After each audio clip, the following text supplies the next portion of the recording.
All right, welcome. Okay, here we are. We're on with another Be Your Own Guarantee, or BYOG for short. It's a lot easier to say that. Expert session and journey. I like combining the two. And who I have with me today, you might see it on his Zoom there, David Downey, but he goes by Rob, Dr. Rob Downey. And I love this guy. You know, I always like to, well, first I want to say, hi, Rob. Say hi to everybody. Hey, thanks so much for letting me be here today. I feel really honored and excited. Well, I think this would be perfect for you. And like we were talking, like before I started recording, good. Now people won't get confused when I say Dr. Rob or Dr. Rob.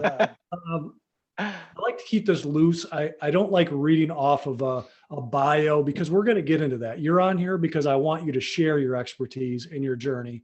Because obviously, I feel like you have uh, something that the BYOG group will value to keep them moving forward. And why is that? Well, you know, when I was researching and just looking at different summits coming out, health summits coming out over the next few months, I saw that you had one coming out, like simple, healthy lifestyle shifts or healing habits, like these simple shifts that we take to create the habits. And I'm like, hold on a second. This is perfect for hopefully I can add some value to your summit. And I'm like, so I reached out to you and we got on for an interview, and I did an interview for that. And what I noticed during that, then also, coming on your podcast, was just the calmness with which you Mm, exude, just mm, that just Zen type mentality, and just how you explain things and how you reframed even things that I said, that maybe it just tweaked it a little bit, that the mm, audience and listeners and viewers can even get more out of. So I mm, like to bring on different voices because, my voice can get stale if somebody keeps hearing mine over and over again. And plus, I wanted to bring your uh, healing aura into this mm. group as well. Mm. Okay.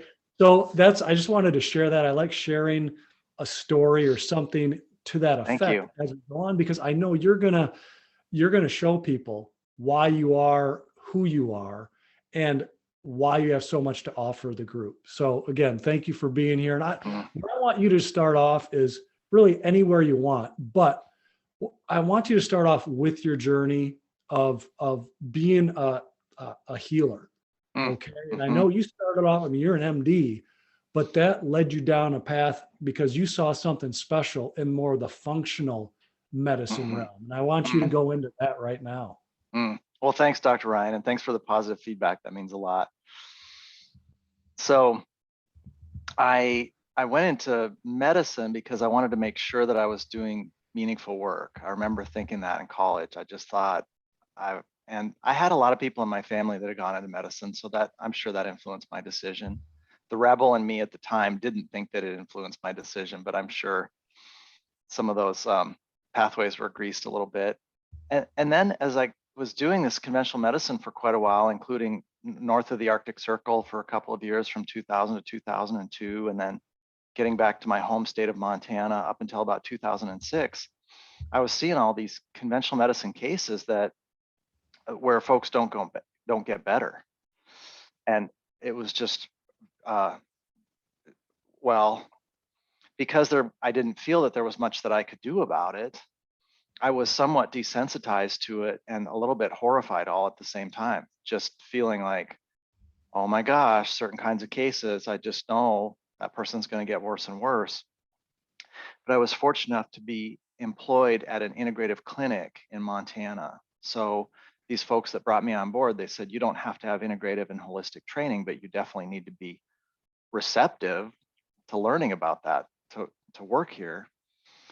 So this woman met me. They put her in my schedule, and she had psoriasis arthritis or psoriatic arthritis, autoimmune degeneration in her low back and her hands. And and so there was this feeling of, oh, okay, she thinks I'm a holistic doctor. And that's where I'm so glad that my parents had this big focus on humility and integrity. So if you don't have the skills to get somebody better, you get them to someone who does, whether it's a mechanic or raking leaves, just kind of principles of decent behavior toward one another. So she said, I've taken 3 immune modulatory drugs. I keep getting pneumonia. I keep landing in the hospital, and my arthritis is getting worse. And I said, well, you've already exhausted all the drugs that I don't even prescribe. They'd be a specialist. But I said, we have a really gifted naturopathic doctor here who has a great reputation with autoimmunity. So if you'd like me to refer you to her, I'd be happy to. Same woman in the hallway 6 months later goes walking by. She's more upright. She's more bright-eyed. Her skin tone looks better. And I just said, hey, wow, you look different. And she said, oh yeah, I'm over 50% better. And I said, what'd you do?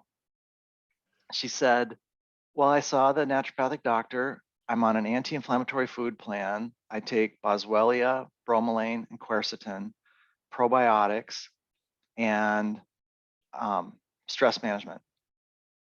And I said, and? She goes, no, that's it.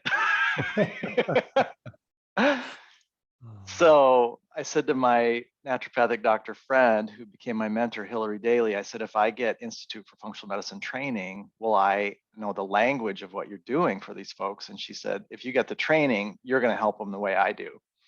And that was it for me. I couldn't imagine in terms of the joy of care or the Hippocratic Oath, just not having that toolbox. Yeah. I mean, those stories never get old. And, I hear those stories, and the, BYOGers probably hear those stories. And we think, at least, well, I don't want to speak for them, but I know I think like, man, that's amazing. It is, but it isn't. Like that's how it should work, right? Or that's how it's supposed to work. That's how it's designed to work.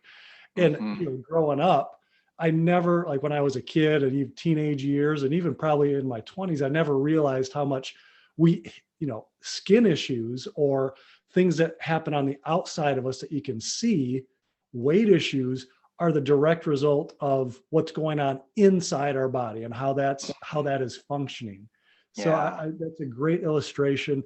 We can never hear too much of those because, essentially this group, the BYOG group, and then what I'm morphing it into, that's what it was driven out of. It's like, we can heal. We just have to give our bodies what it needs to do that, whether it's with nutrition, whether it's with exercise.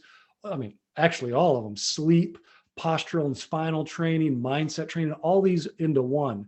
And what I love is there's, like somebody explained it, it's not really a hierarchy. Think about it like a wheel.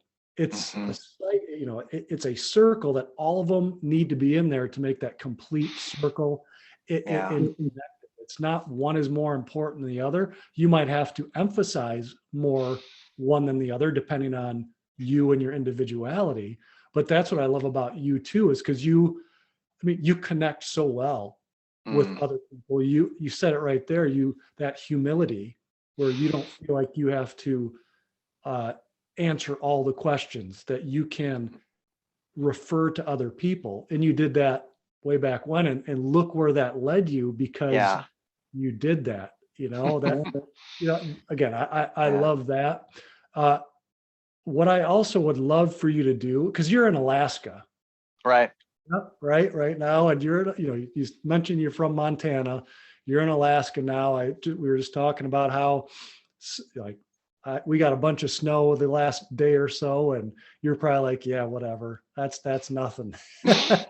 But like how we can use what's around us to build these healthy habits. All right. And I'm going to jump all over the place because wonderful. I love this. I like just basically a backstage view of what we would talk about if we ever got to, and this is it. Yeah. I use, and I mentioned this, I use shoveling snow as one of my movement practices when I shovel. It's nicer outside and I'm walking the dog, I use that. But incorporating these simple habits, well, we create the habit by doing it over and over again throughout the day, looking at my day and saying, how can I incorporate, movement or nutrition or sleep into this whole equation of health? Mm-hmm. And I'd love to know like what you Yeah. do for Yeah. your health. And I know the audience would love to know what you do for your health, whether that's, through, again, all of it, exercise, nutrition. Now that you know me and met me and we've talked about spine and posture and that Mm-hmm. type of thing, and then even mindset, because I know you're Yeah. big into that as well. Yeah. Yeah. Thank you.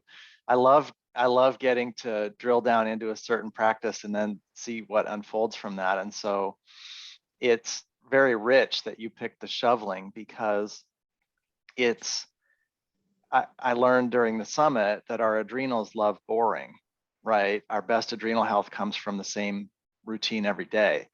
And yet the snow comes sporadically. It doesn't fit itself to our schedule at all. And a lot of the challenges in life, whether a kid gets sick or we have a twist in our job, or a relative we need to travel to see, you name it. So much of health is our dynamic ability on the fly to adapt and improvise to circumstances. And then if you add to that my sort of old insecurities had to do with being not enough. So then any kind of routine work situation, raking leaves or whatever, I would quickly get anxious. Am I doing this well enough? So that's been part of my personal journey. So now in Alaska, I have all these things happening when it snows. I'll think, oh, do I have enough time to get the snow cleared? And is it going to disrupt my sleep? And how's my back been doing? I did something a little too much last time. So am I being ergonomic? And I found that the beauty of it is that this principle then of being at peace and being curious about all the parts of ourselves has been the answer to that riddle for me. And so I'll say, well, yesterday I scrambled to get to work, or I didn't get the driveway cleared because I was frantic.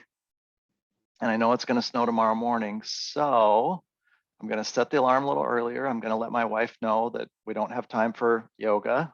At least I don't. And then I'm going to get up and enjoy my cup of coffee and get the dogs out and get them in their zone. And I'm going to have enough time to get in a flow state with my body and feel the fresh air. And then I put my gratitude practice in with it. And I think, oh my gosh, it's quiet and I get to move my body. I get to get the blood moving, and I'll feel those parts of me. Am I going to get this done in time? And I use this Corey Muscara principle of saying to all the parts of myself, you're welcome here. And so I'll say to the frantic part of me that feels like it's not enough, I'll just say, you're welcome here. And I find then that the practice morphs or changes or transforms because of that curiosity about how it can be. And I should say, as a 50-year-old, I'm really struck by the preciousness of every moment.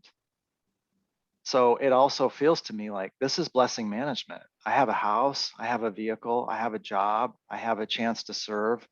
So my blessing management is getting the snow cleared so that I can get to work and maintain my house. So that's kind of a peek under the hood of that's a great, my wife would tell you, yeah, that's a really good example, Dr. Ryan, because Rod used to be not much fun to work with. And now he's a lot more peaceful guy. Wow. Yeah. I mean, I love that expression, blessing management, because like stress management, pain management, those are, I don't really resonate with those words because I don't want to manage my stress. I understand what that means, or pain management. I want to help people to eliminate their pain, not just manage it, because there are ways to do that, natural solutions to do that, but blessing management. And you hit on a couple things that, made me think, and I've spoken with people about before, is it's okay to have these feelings of anxiousness or nervousness, or the frantic feeling. And I love how you say you're welcome here, because those are there to protect us. Our brain, that's what it interprets. Like, I want to make sure I am enough, or these are in the deep recesses of our mind. And it's not that we're feeling those or we have those emotions. We want those emotions. It's that as a society, we haven't been trained, let's say, on how to process them, how to manage those emotions, because then that's what turns into the criticity of it. We're told that they're bad. We're told that, you shouldn't be feeling this way. And it leads us towards that path of maybe the traditional route where we're 12 years old and you have a 12-year-old that's, anxious. And I don't like, it's crazy to me to think that 10 and 11 and 12-year-olds are considered to be, have mental health disorders when they just haven't been given the tools to help to manage those emotions. And we've talked about this before about like the mindset practices that I use to do that. You mentioned, doing your gratitude, and see, you have tied that to another of your activities, right? Like when you're getting things around, and same thing is I'm like, and it's all a retraining process that I've been through, that you've obviously been through too, because I was very similar to you, and you just helped me to stay calm. And that's when I see you, it just helps to calm me and talk to you. It's just as a reminder when I'm shoveling the snow for the 4th time that I'm so happy that I can do this. It's not, I'm happy that I have a hat and gloves and warm clothes, that I'm able to do this and be, So anyway, I went on way too long there, but my big point is I want to help people to understand their emotions, not necessarily avoid them, but then how do we help them to, manage those, how to deal with those. And do you have any insight with that? Well, what I flashed on while you were talking is I was thinking about, so maybe some of my capacity now is because I had so many deficits in these areas. I mocked healthy food. I mocked being connected into our inner selves in my late teens and 20s, and had a lot of that sort of stoic Westerner type thing, which we've chatted about a little bit before. And so fast forward to Bessel van der Kolk studying Vietnam veterans and saying, hey, these folks have post-traumatic stress disorder, and they need to be aware of and in their body, be present with what's happening to heal. And then fast forward again to the last 5 years, everyone is saying that honoring our internal experience is a sacred obligation if we're going to be healthy. And so for me, I found, okay, what used to bug me was the kind of saccharine, touchy-feely part of it. I felt like I was watching a kid's TV show when people told me to be aware of my internal child. Yeah, But like I think now it's stuff, right? this act really experiencing it, me and my patients both, feels gritty. It just feels like, oh, this is just about the misunderstandings between our culture. I think has led us to say, it's like the parts of ourselves are like a team at tryouts. Oh, I'll keep you, but you don't get to play today, right? You're disciplined, but you're erratic, and you're strong, but you're wimpy. And the irony, though, is that unlike tryouts for a team, we are with all the parts of ourselves the whole ride. So if we try to put them in prison, they inadvertently morph and become the CEO. So if we don't deal, then things happen, not necessarily what we want. And so now I'm just so struck by, I would never treat another person the way I've treated parts of myself. You get to be here and you don't. You're a wimp and you're strong. So that compassion to say, so now I think what's really nice is I get to have executive authority to say, oh, you're welcome here, but I'm not promoting you to CEO. That terrified 12-year-old does not get to be at the wheel. You don't get to craft the 10-year plan, but you are totally welcome here. It just makes so much sense to me, but it's been so helpful and it's been such a relief. I didn't realize how harsh I was with those parts of myself. And then my anxiety just spooled up, and then I was irritable, and then I was tired, and then it was a drag. Well, yeah, the emotions that we feel, the more we try to fight them, yeah, it's going to lead into our physical health. Whether Mhm. that's, that whole threat and stress bucket analogy that I use, it just adds up and it can only take so much. And then it spills out through Mhm. that release valve, Mhm. that Yeah. threshold into Yeah. pain, into, anxiety, other parts of our physicalness, tight tension.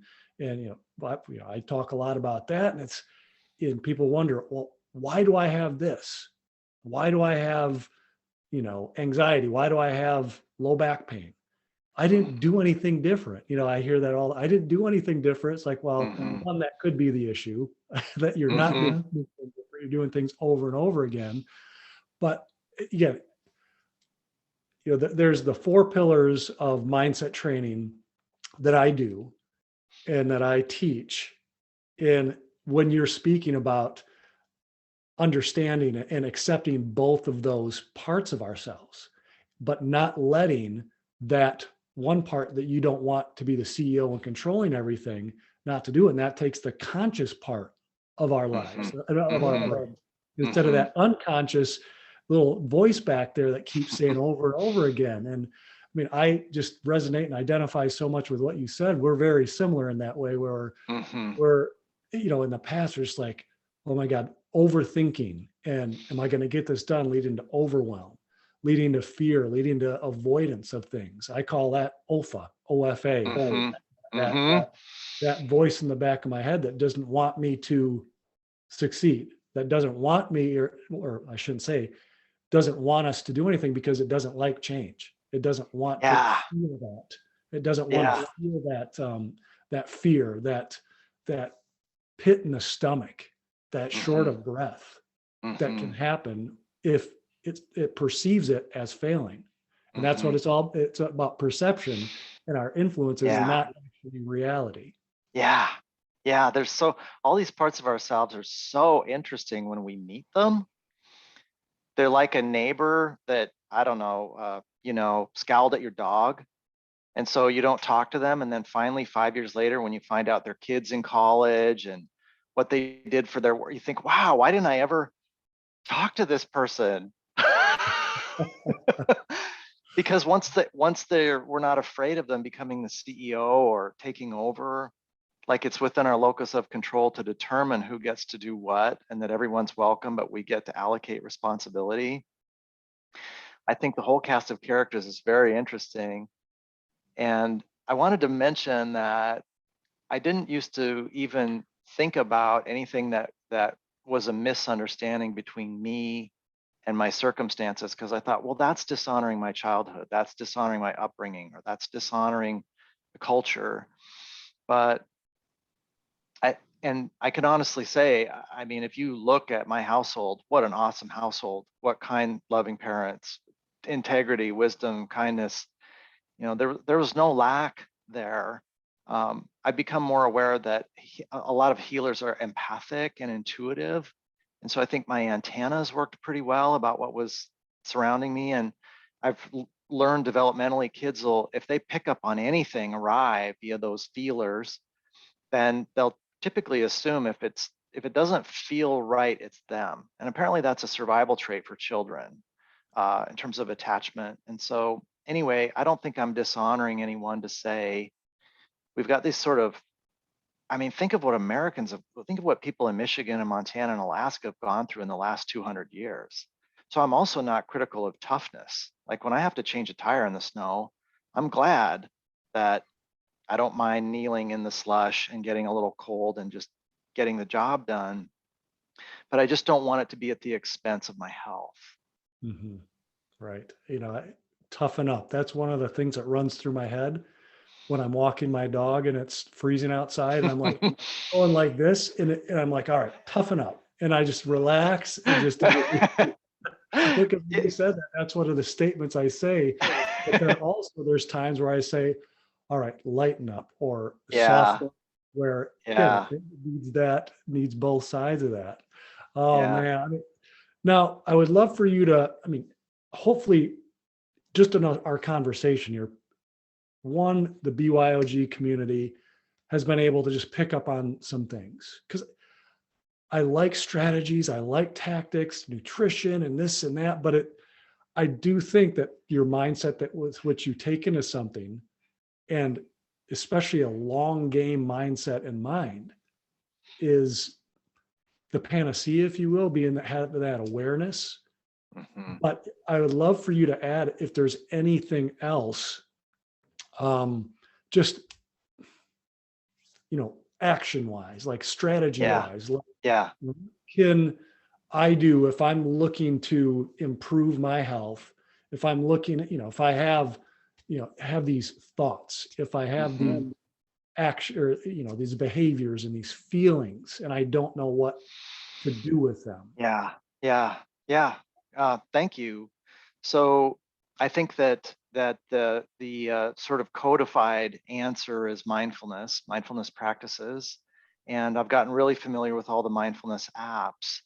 But what I learned during the summit, well, so let me say then I came into the summit. My number one lifestyle and behavioral area of interest was stress management, but I renamed it peace because I wanted it to have a freshness. And because I am a mindfulness practitioner and a meditator and I do yoga, I follow a conventional path, but many of my Christian patients will use a Christian mindfulness app so that they have the sense that they're reflecting on the word at the same time as they're doing mindfulness. So that works. And then I'll find that artists, if they just take the time to paint, they're in the zone. And there's young people that if they go shoot hoops with their dad in the evening or take a walk with their mom, they're in the zone. And so I think that the thing I would recommend for everybody is that, and what I learned during the summit is that we have to feel safe to be at peace. And when we have peace, all of our navigational GPS array, our native birthright, kicks in the fullness of its majesty. And so we need to be safe. If we aren't safe, we need to feel safe. And then we need some sort of practice. We need to get in the zone and feel peaceful. And then good things happen. Yes. In what that in the zone means for me and you could be different, and probably is different for Jane or John or whoever's listening to this, because, again, terms like when you say in the zone, I automatically go to connection ports. That's the term Hmm. that I use. Like, all right, what recharges me? Hmm. What is a uh, uh, activity that I love to do and it is good for me, that I'm happy doing it, that I get recharged, that I'm connected to, and then we can connect to the rest of our, our surroundings. And, playing basketball is one for me. So it's interesting that you mentioned that. These, somebody might say, well, I love binging Netflix. Well, you have to ask yourself, is that serving for me? Is that helpful? Or is it Hmm. not? If it is, and it helps your productivity and helps for you to reach those goals or whatever habits that you're trying to create, great. But typically, if you're sitting down for 6 hours watching a TV show or a Hmm. movie, but it depends on who you're doing it with too. But Hmm. no, I exactly want to get in that zone, because if we continually are beating ourselves up for not doing something or for doing something, we're going to probably discontinue doing that, because our subconscious, our unconscious is always going to win, whatever that voice is telling us in the back of our head. So yes, Yeah. what I hear you're saying is find what you love to do and do it Hmm. regularly, Hmm. right? Yeah. And Yeah. that will lead you towards, where you want to go with your health. if it feels like your comfiest shoes, your favorite jacket, your best friend, that's a really good sign. And it's so interesting too that so many people that you and I take care of, maybe they respect you or me or somebody they've read. And so it must be human nature, because I did this too. I really iconified Mark Hyman. And so I thought, well, when I'm there, whatever there is for me, then I'll be like Mark Hyman. But what happened when I got there? I realized there's no there there. Right. Yes. But I had a lot more peaceful moments, a lot more productivity, a lot more joy, a lot more of what I was after. But then I realized, oh, well, there's things Mark Hyman likes to eat. I don't, or I can't get them in my store, or I'm not a foodie like Mark Hyman. I'm a minimalist. So I've found that when people realize, oh, this is going to be mine, it's going to have the undeniable imprint of me. And I already know what my comfiest shoes and my favorite jacket, my best friends like. I know what that feels like. My practices are going to be a friendship, and my movement's going to be play. I'm going to feel like I felt as a kid riding my bike or jumping in the swimming hole. That's the good news. That's not work. Right. Exactly. I mean, it takes a reiterative commitment to what we care about, but it's not I should, I have to. And I think the beating up really tends to fall away. I mean, a kid who didn't make it to the swimming hole one day gets there the next day because their friend Billy shows up and says, let's go to the swimming hole. There's none of this like, oh, I didn't swim yesterday. You know, my exercise plan's a failure. I know that, man, just looking at that perspective is just, oh man, that's a great way to put it. And that's, again, you put it in a way to just tweak it a little bit. It's like these analogies and these examples, it just gives people a picture of almost the not insanity, but just how different it is when we were kids and didn't worry about that type of stuff. And then now it's like, oh crap, I missed my workout. Oh no, I didn't eat this today. And it's Yeah. making, like you said, it's about you and what you enjoy, and is that serving to you and your mind and your body. So Yeah. Yeah. As long as we're honest with ourselves. I mean, I think the Netflix thing invokes this psychological concept I find fascinating called the near enemies, meaning it's really easy to determine the difference between love and hate. They're 180 degrees opposite. But equanimity and apathy are so close together that we're the only ones that know whether we're manifesting our authentic, I'm all in, versus, nah, I'm going to coast today. I mean, I read to my wife last night from a book by Jane Goodall called The Book of Hope. And I was relaxing and she was relaxing, and I enjoy reading aloud because the words come out at a certain cadence. And when I watch Netflix, I try to be honest with myself. This is just a break. I'm just taking a break from everything. And a little goes a long way. And I want to I want to spend more time reading my wife and less time with Netflix. I'm not pushing one away, or I'm just trying to be honest with myself about their relative value. Yeah. And that's what it is. It's knowing yourself, being honest with yourself, being aware of what you are doing. And it's a break, and framing it in that way. So again, beautiful, beautiful insight. As we end, I definitely want to hit on your summit that you have coming up. All right. Our summit. Yes. Our summit. I'm on. Yes. Yes. I was honored to be on it. I was looking at the lineup today. I'm like, holy cow, you have amazing speakers. And, the BYOG group, they might have heard some of these before, some of these experts talk, but I don't think, based on what I was reading on the topics, it's coming at it from a little bit different angle, which is exciting. So I'm glad that you brought those together along with your co-host, and that's amazing. So tell us a little bit about that. Well, I want to make sure and say that, again, in terms of blessing management and privilege and stewardship and service, what a just mind-blowing opportunity to steward that process. And I just asked myself at the beginning, I said, I just prayed to be capable of showing up, feeling like this is a chance to support and illuminate these folks who change people's lives.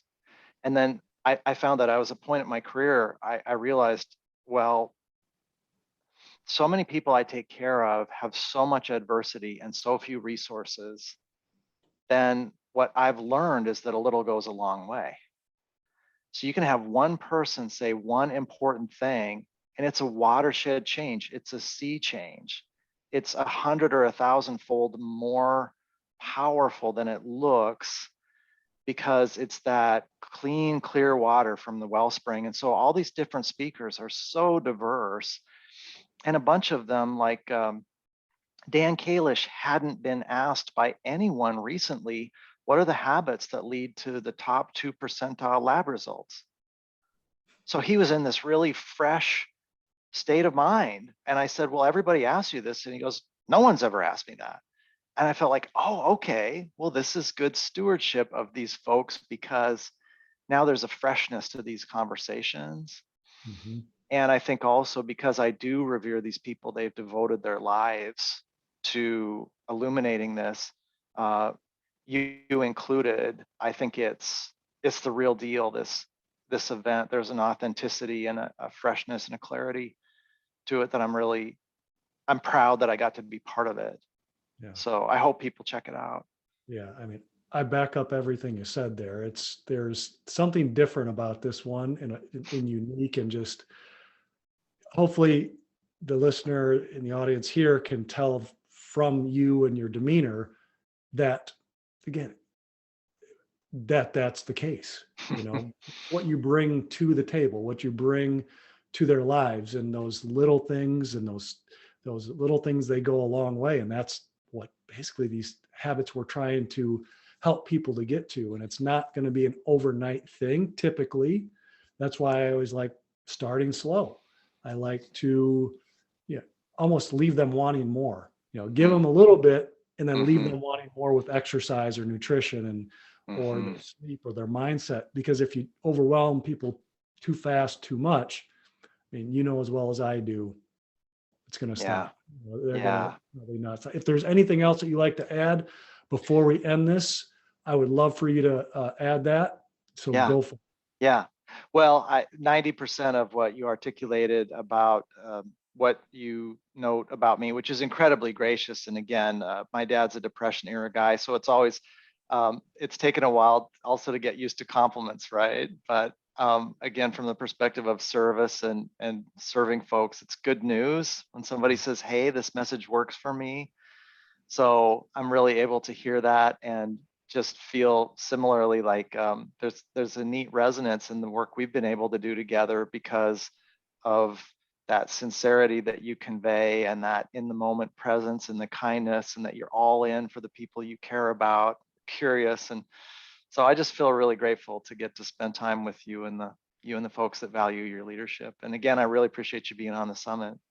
Oh, I had a great time, and I hope you had a great time on here. I know I did, just shooting the breeze and just talking about different things, leading into different topics. So for the BYOG group, I'm going to leave the link below so you can check out and see what we're talking about, because I think it's in March, correct? It drops third week of March or early fourth. Yeah. Right. Yeah. Okay. But it kind of, there's a ramp up, right? So people check it out now. There's 3 talks that get released early, and there's a chance to kind of poke around in there, and there's some fun videos. So for sure. Yes, exactly. So, hey, BYOGers, thank you for joining us. Remember, we can always be our own guarantee for our health and our lives. Hopefully you learned a lot today that you can take into your life and be your own guarantee. All right. Thanks a lot. Bye. Thanks again, Dr. Ryan.